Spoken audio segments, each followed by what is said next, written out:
من الشيطان الرجيم بسم الله الرحمن الرحيم وإلهكم إله واحد لا إله إلا هو الرحمن الرحيم إن في خلق السماوات والأرض واختلاف الليل والنهار والفلك التي تجري في البحر بما ينفع الناس وما أنزل الله من السماء من ماء فأحيا به الأرض بعد موتها وبث فيها من كل دابة وتصريف الرياح والسحاب المسخر بين السماء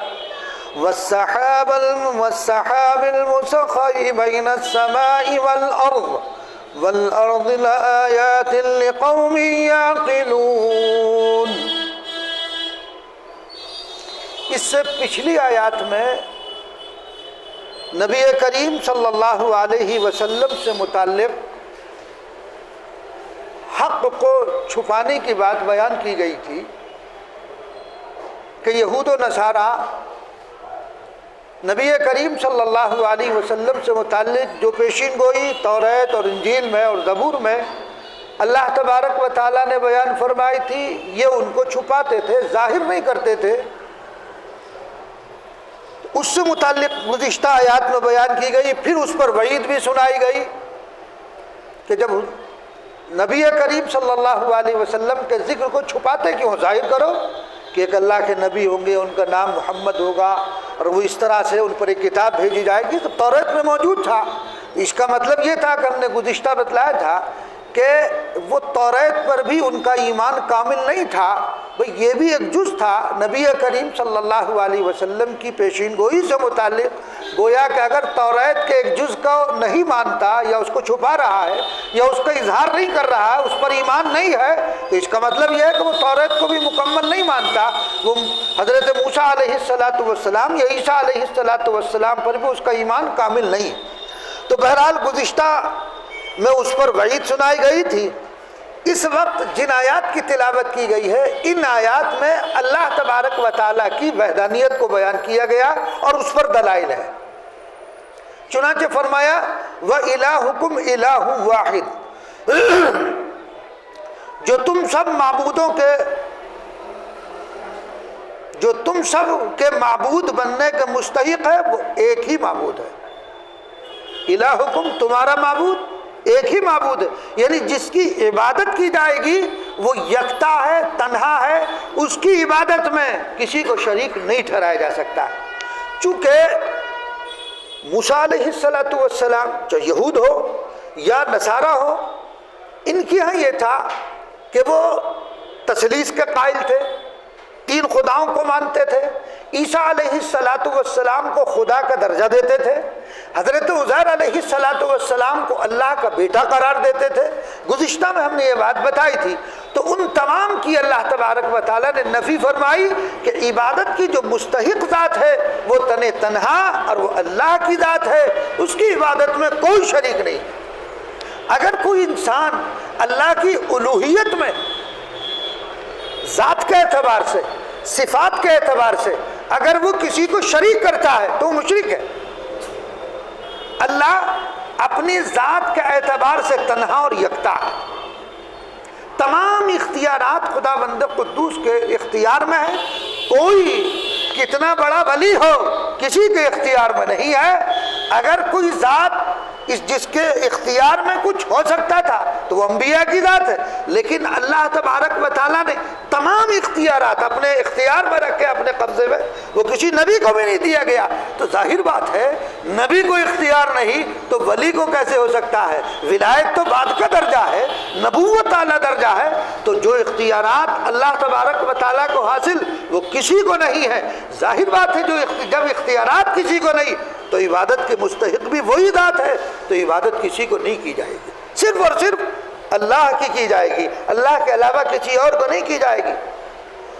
اور سجدہ یہ بھی تو عبادت ہے نا، سجدہ یہ بھی عبادت ہے، یہ بھی غیر اللہ کو نہیں کیا جائے گا۔ چنانچہ مزارات پر جا کر جو لوگ جھکتے ہیں، باقاعدہ سجدہ بھی کرتے ہیں، تو وہ جائز نہیں ہے، وہ حرام ہے، وہ بھی اللہ تبارک و تعالیٰ ہی کی ذات مستحق ہے، اسی کو سجدہ کیا جائے گا، اس کے علاوہ کسی اور کو نہیں۔ تو اللہ نے فرمایا وَإِلَٰهُكُمْ إِلَٰهٌ وَاحِدٌ، تمہارا معبود کون ہے؟ ایک ہی ہے، اللہ ہی ہے، وہ ایک ہی ہے، لا الہ الا هو الرحمن الرحیم، اس کے سوا کوئی عبادت کے لائق نہیں، وہی رحمان ہے اور رحیم ہے۔ عبادت کی مستحق کون ذات ہے؟ صرف اور صرف اللہ کی، کوئی نہیں، اس کی عبادت میں کوئی شریک ہی نہیں ہے۔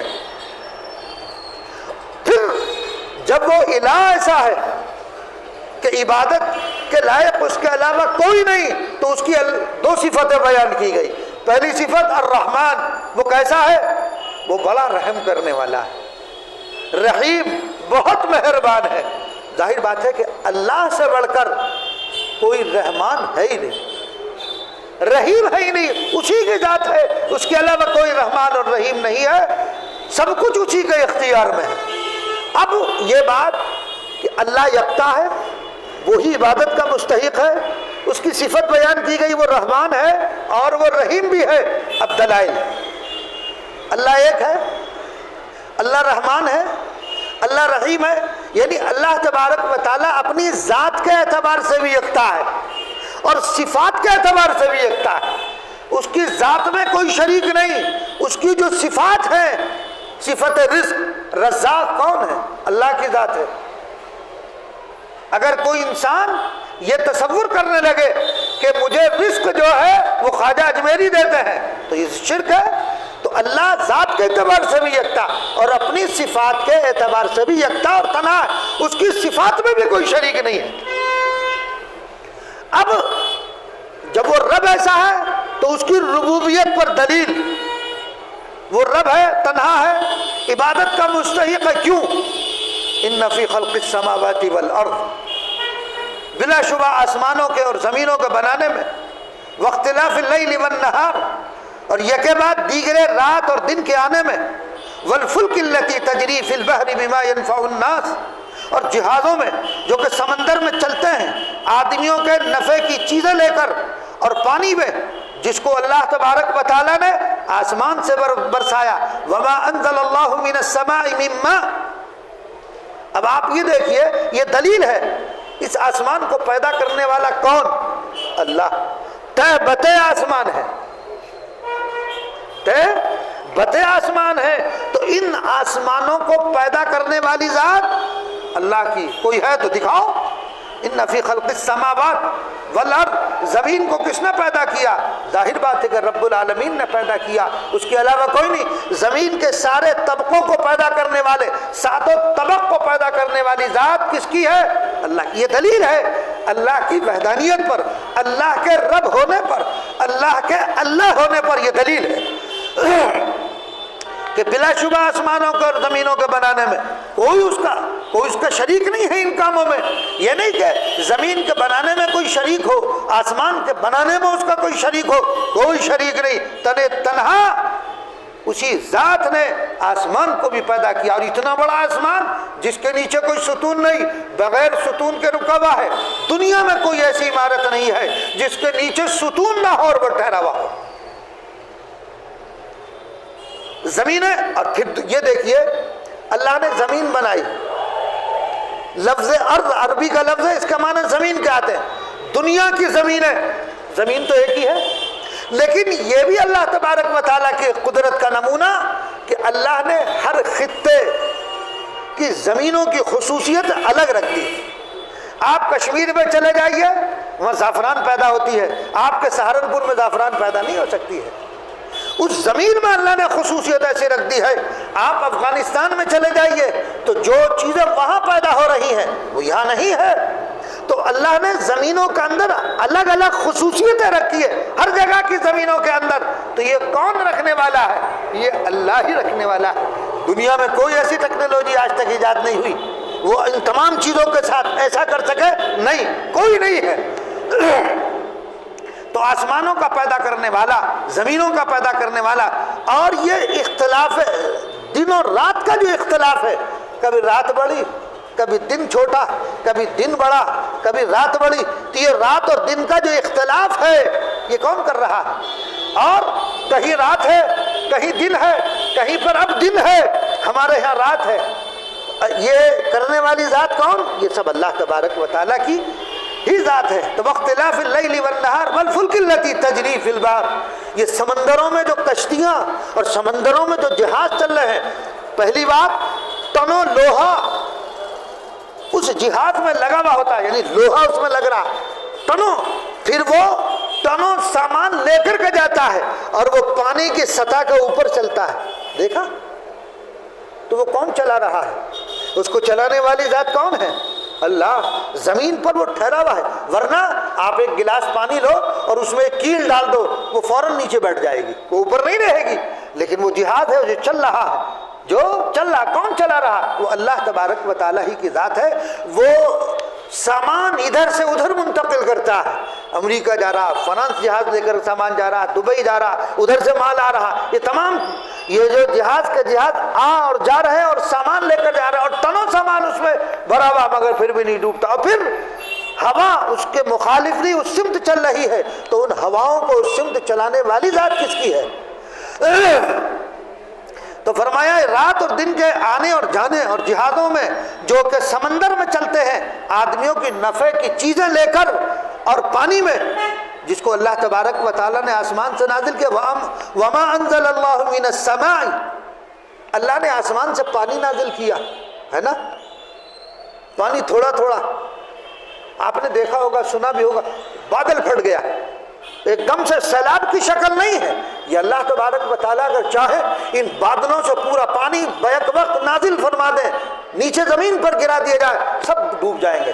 چنانچہ جن جگہوں پر آپ نے دیکھا ہوگا کہ صاحب فلاں جگہ پر بادل پھٹا، سارا پانی گرا، وہ بستی بہہ گئی، وہ پہاڑ بھی بہہ کر کے چلا گیا، اللہ تھوڑا تھوڑا پانی آسمان سے زمین پر نازل کرتا ہے۔ تو یہ پانی کو نازل کرنے والا، اور وہ بادل پانی کو لے کر چل رہے ہیں، پانی ان میں بھرا ہوا ہے، ٹنوں پانی اس میں موجود ہے، تو کوئی ستون اس کے نیچے نہیں ہے، وہ ان کو روکے ہوئے کون ہے؟ ان کو روکے ہوئے کون ہے؟ اللہ تبارک و تعالیٰ ہی کی ذات ہے۔ اور پھر وہ پانی آسمان سے نازل ہوا، زمین پر پڑا، ایک وہ زمین جو بنجر خشک پڑی ہوئی تھی، اس زمین نے اس پانی کو اپنے اندر جذب کیا، اور جذب کرنے کے بعد پھر اس سے مختلف قسم کے پھول اور پودے اور پیڑ نکل کر کے آ رہے ہیں۔ یہ کون کر رہا ہے؟ یہ خدا بند قدوس کی ذات ہے۔ تو وَمَا أَنزَلَ اللَّهُ مِنَ السَّمَاءِ مِن مَّاءٍ فَأَحْيَا بِهِ الْأَرْضَ بَعْدَ مَوْتِهَا، اللہ نے کیا فرمایا؟ اور پانی میں جس کو اللہ تبارک و تعالیٰ نے آسمان سے برسایا، پھر اس سے زمین کو تر و تازہ کیا، اس کے خشک ہونے کے بعد فَأَحْيَا بِهِ الْأَرْضَ بَعْدَ مَوْتِهَا، وہ زمین خشک ہو چکی تھی، مر چکی تھی، اس میں صلاحیت نہیں تھی، خشک ہو گئی تھی زمین، لیکن اللہ نے اس زمین کو تر و تازہ کر دیا اس پانی کے برسنے کی وجہ سے۔ اور پھر کیا ہوا؟ وَبَثَّ فِيهَا مِن كُلِّ دَابَّةٍ، اور ہر قسم کے حیوانات اس میں پھیلا دیے، جانوروں کو پھیلا دیا۔ آپ دیکھیں گے پہاڑوں میں چلے جائیے، آپ کو مختلف قسم کے جانور ملیں گے، ان کی روزی کے سامان بھی اللہ نے وہاں پیدا کر دیا۔ آپ اور میں جا رہے ہیں پہاڑوں میں، جو جانور رہتے ہیں، جو جنگلات میں جانور ہیں، ظاہر بات ہے ان کو وہاں روزی کون پہنچا رہا ہے؟ کون دے رہا ہے؟ نہ آپ جا رہے، نہ میں جا رہا، اللہ تبارک و تعالیٰ ہی ان کو روزی پہنچا رہا ہے۔ تو زمین کے اندر اگنے کی صلاحیت کون پیدا کر رہا ہے؟ وہ اللہ تبارک و تعالیٰ ہی کی ذات ہے۔ وَبَثَّ فِيهَا مِن كُلِّ دَابَّةٍ، ہر قسم کے حیوانات اس میں پھیلا دیے۔ وَتَصْرِيفِ الرِّيَاحِ وَالسَّحَابِ الْمُسَخَّرِ بَيْنَ السَّمَاءِ وَالْأَرْضِ، اور ہواؤں کے بدلنے میں دیکھو، آپ نے دیکھا ہوگا آج پوروا ہے، کل پچھوا ہے، ہوا کبھی پوروا کبھی پچھوا، تو پوروا کون چلا رہا؟ کوئی مشین ہے؟ کوئی ایسی ٹیکنالوجی ہے جس کے ذریعے سے آج پورب کی طرف کو ہوا چل رہی ہے، جس کی وجہ سے پچھم کی طرف کو ہوا چل رہی ہے؟ تو یہ پوروا اور پچھوا ہواؤں کا چلانا یہ کس کا کام ہے؟ یہ صرف اور صرف اللہ تبارک و تعالیٰ ہی کا کام ہے۔ یہ ہواؤں کے بدلنے میں کام اسی کا ہے۔ اور ابر میں جو آسمان اور زمین کے درمیان مقید رہتا ہے، وَالسَّحَابِ الْمُسَخَّرِ بَيْنَ السَّمَاءِ وَالْأَرْضِ لَآيَاتٍ لِقَوْمٍ يَعْقِلُونَ، ابر بادل جو پانی جس کے اندر بھرا ہوا ہے وہ آسمان اور زمین کے درمیان معلق ہے، تو اس کو کون معلق کیے ہوئے ہے؟ چاہے تو وہ پورا بادل گر جائے، ایک سیلاب کی شکل میں اوپر سے پانی آئے، ساری بستیاں بہہ جائیں گی، نام و نشان باقی نہ رہے گا۔ تو یہ کون کر رہا ہے؟ یہ صرف اور صرف اللہ تبارک و تعالیٰ کی ذات ہے۔ لآیات لقوم یعقلون، دلائل ہیں ان لوگوں کے لیے جو عقل رکھتے ہیں، جو سمجھ رکھتے ہیں، جو فہم رکھتے ہیں، یہ دلائل ہیں۔ آپ ان دلائل سے سوچو کہ یہ تمام نظام کیسے چل رہا ہے۔ یہ خود بخود تھوڑی چل رہا ہے۔ ایک گھر ہوتا ہے، چھوٹا سا اپنا گھر، چھوٹی سی فیملی، خود بخود چلتا ہے اس گھر کا نظام؟ ظاہر بات ہے اس گھر کے نظام کو چلانے والا کوئی ہے۔ اتنا بڑا دنیا کا نظام، سورج اپنے وقت پر نکلتا ہے، ڈوب جاتا ہے، رات آتی ہے، چلی جاتی ہے، دن آ جاتا ہے، اس نظام کو چلانے والا کوئی نہیں ہوگا۔